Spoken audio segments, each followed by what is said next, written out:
This is going to be a video on how to scribe and draw on your plastic plate and how to prepare for that. Just the first off, prints like Relief and Intaglio will always be in reverse. So the plate will always be a reverse image when you print it. So if you're going to have text on it, it will have to be in reverse. And if it's important for you to have it in the right orientation, then you'll need to convert your image into a reverse image. If you can't see that this is reverse because it's a little bit not very clear, here's a Relief plate. So this is a reverse image.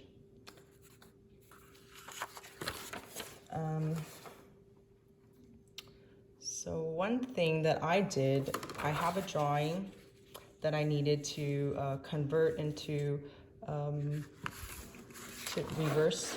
I went to a copy center and I just reversed the image.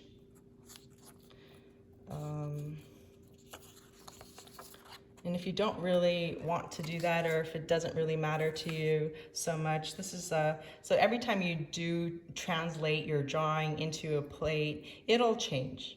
So it doesn't really matter so much. But if you do have a drawing that you want to, you don't want to go to Kinko's or Copy Center, what you can do, because this plate has it has a protective sheet. You could take it off before you scratch it.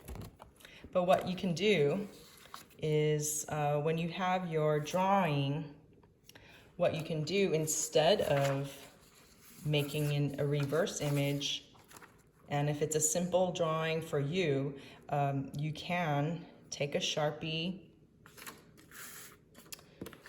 draw on the back of your plate.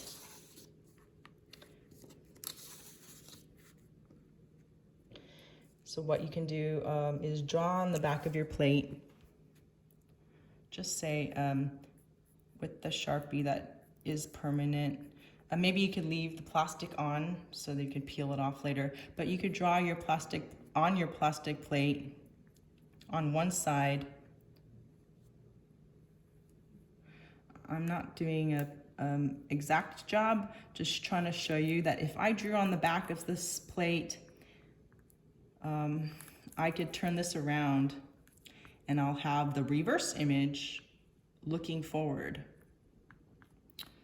So just say if I wrote Jen. I didn't do a good job here, but basically what I'm trying to say is I drew on this side the right reading. When I flip it over, it's backwards. So it's almost the same as having this here, you know. So if your drawing is something that you can just translate by a drawing on the back of this plate, then you can go ahead and draw on it. I would leave the plastic on and maybe draw with Sharpie on this plastic plate. And so you could peel it off so it won't be so confusing when you're inking. But if you drew on this, then you'll have the reverse image to scratch onto.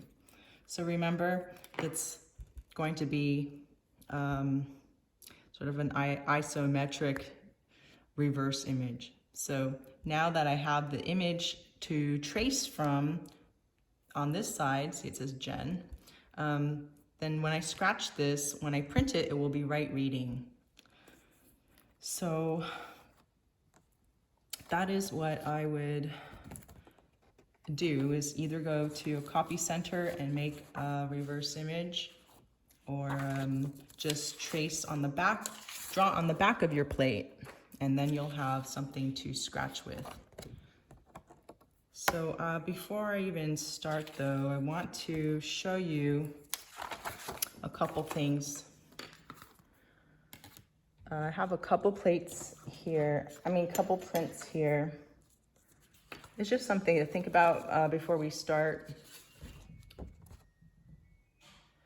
Is a border, paper border. So traditionally the border is equal size border and heavy on the bottom. I think it's just kind of like a scale or a ratio or whatever size. I feel like this could be a little bit, I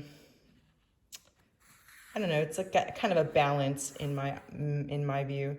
So this is a okay border. It could be a little bit larger, but maybe to save paper, she used like a smaller border.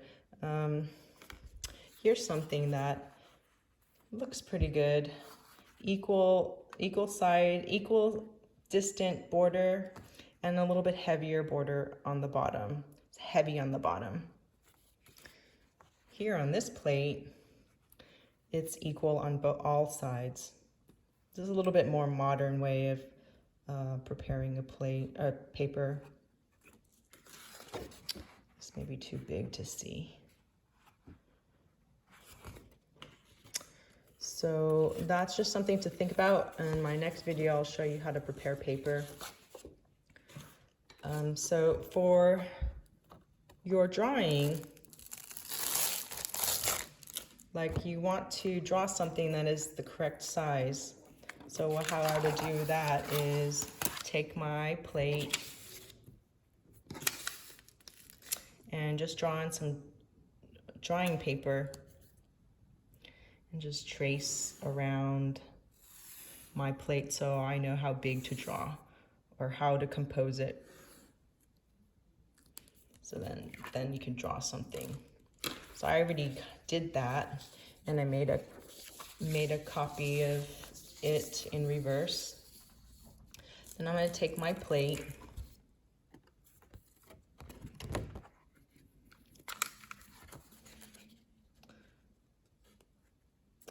what happened was I was recording a video and I didn't push record. So I already scratched into this, but let me, I'm gonna take my drawing and I'm gonna tape it to my plate so it won't move.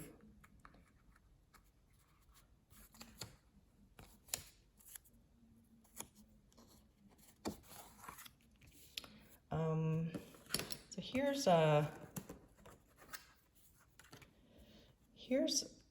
let me see.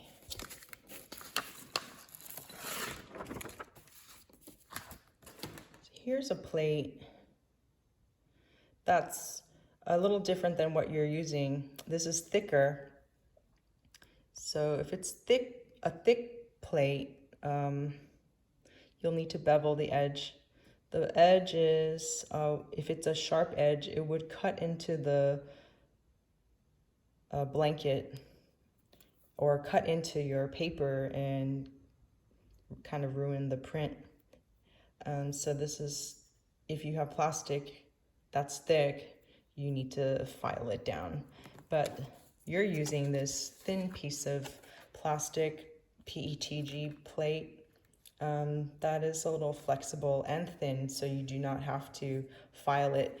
If anything, maybe you might have to sand down the edges because it's a little rough.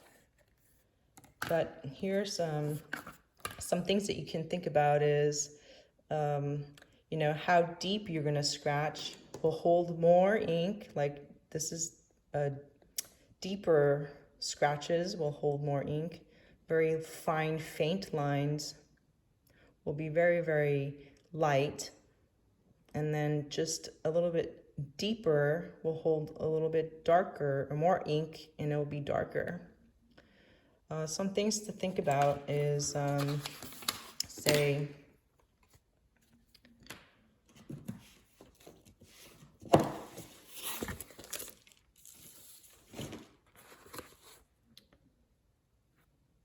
so if I were to scratch really lightly,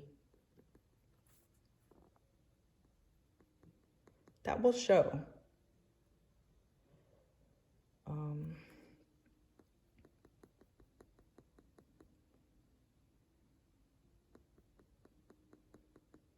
That will be very faint and light.